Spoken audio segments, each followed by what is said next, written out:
In the name of the Father, and of the Son, and of the Holy Spirit. Amen. Children of God, will you shout hallelujah? Shout hallelujah to the Lord 10 times. Hallelujah, hallelujah, hallelujah. Amen, amen. Praise God, hallelujah. Praise God, amen. Praise God, hallelujah. Praise God, amen. In Jesus' name, amen. In the mighty name of Jesus. Lord God, I thank you for the gift of life. I thank you for our children. I thank you for our husbands. I thank you for our wives. I thank you for our life. I thank you for the air that we breathe in our hearts. In Jesus' mighty name we pray. Amen. Today's topic, we are going to talk about our children who are born in abroad. If you are seeing me for the first time, please hit that like button. Just give me a thumbs up. Put thumbs up in my video, and go and subscribe to this YouTube channel. If you have never subscribed before, you have been watching me, my dear lovely people. What do you gain now? That's the only way you will support your lovely auntie, your lovely sister, your lovely mama. Subscribe so that whenever I upload any good video here, the best video here so far, you will be the first person to be notified. The alert will come and meet you. What we are going to talk on today, we are going to deliberate on our children.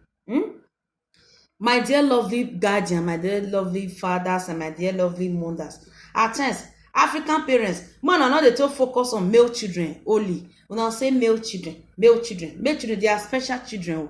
Me myself, I'm a mother of male children. I'm a mother of female children. I have the two experience. As I teach this one, as I teach the other one. Not that some people will say, male children. Your male children, you know, teach them anything. You know, let them know, say, this is what is supposed to be done, and this is not what's supposed to be done. You can't turn your female children to be house girl.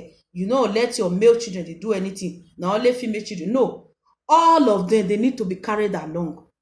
Yes, they need to be carried along. You all know do you know what is happening now? Some parents at times, they don't want their female children to be educated. Allow them to be educated. Don't be so curious of, make them bring a wife come. Make them bring say wife, I mean. If some of them say, may bring wife, make them wait, be say, he never finish up with his career. How many years you did where you take come off for us? Where you take travel? Calculate that age now. Calculate that age you use in traveling from Africa to this place. Maybe to calculate how many age where you're picking there now. You don't even reach to marry. No, I not also me force and may go marry. Try and may finish education. No, may you know we be tafia mama or tafia papa. Go carry marry for now. May go tell and say may marry. May be say he never finish. Put on stuff for my video. He never finish his career. Some parents at times they'll say African parents, female children. Make sure that they are well educated. I don't want to be hearing that they say the children don't know book. I don't see here around. You know book. Then they say, may go bring husband, may go rush marry. No. If these children are well educated, nobody will be doing that shit true. Nobody will be doing that shit true if they know what is life. They are be educated. They are belong in doing their spinster. They know what is called enjoyment. Nobody go come here, come they do the shit true. Now all those habits of they not go school. The woman not go school. You don't know anything. You don't know the value of money. God just bless them. If they get the money, get them, giddy. As he getting the money, you will say he wants to start to be lavishing the money because he don't even know the value of the money. As you say, papa or the mama teacher, because the position of that is the work or the function of the mother or the father to teach the child the value of money. You know, go the lavish for unnecessary thing. Some of these men, they don't even they do children where they born for obodo emotion true. So what you are supposed to do? Teach them the value of education. Make sure that those children know the value of education. If they are well educated, they will know the value of money. Let me say you go carry on. You know, let them go school finish. You know, let them be waiting in one be. you go carry money follow am. Money. You no even know how to even handle the money because the money, e age, e too quick start to dey see the money. But if you know the value of education, you educate well, you no quick start to dey lavish money like that. So my dear lovely people, my dear parents, especially all those family wey dey born for obodo oyibo, people wey born for obodo oyibo, una treat una children well, una teach them well, una teach them good things. No be the mistake wey some of them still make, their children come still dey make am. If you see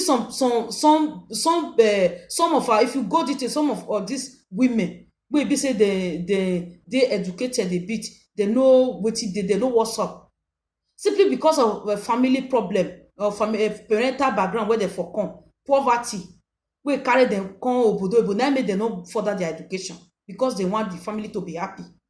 They don't fit go school again. Now wetin them money. Me I go give them money.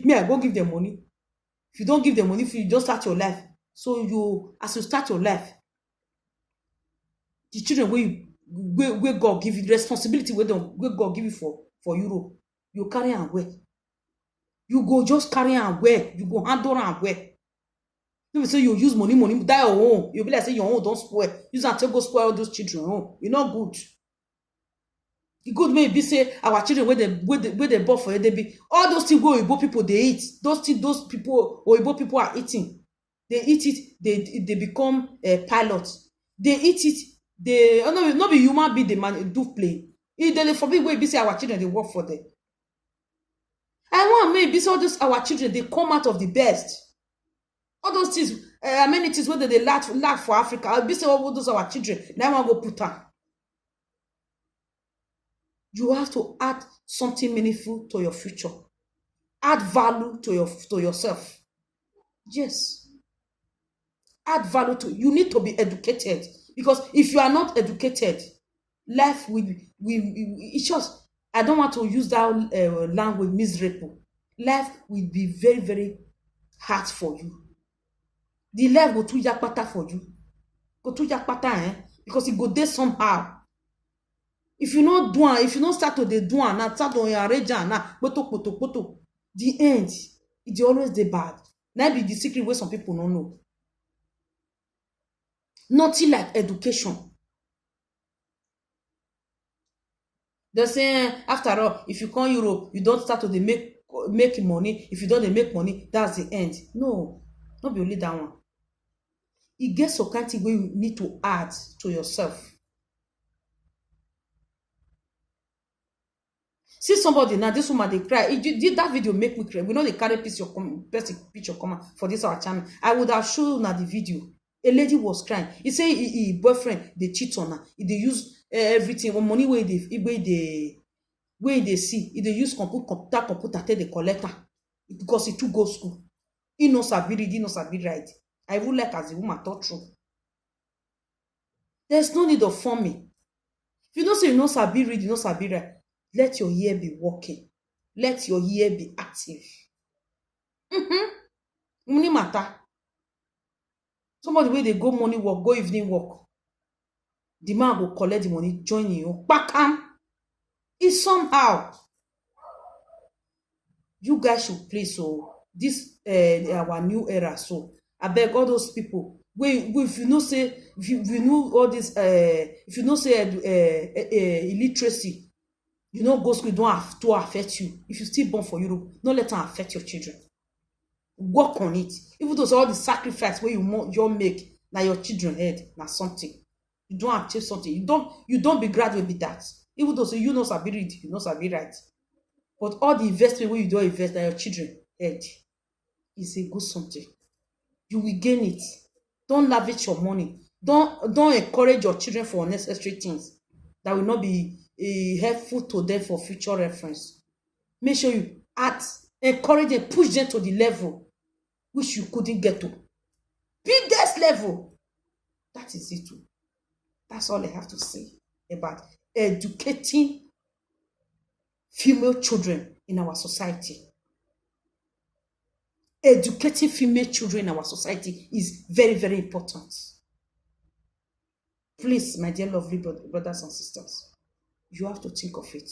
When you watch this video, share it. Okay? Subscribe, put like, put thumbs up, igidi, igidi. I cover that your hand with the blood of Jesus. In Jesus' mighty name. May God bless your household and your children. In Jesus' mighty name, I pray. Amen.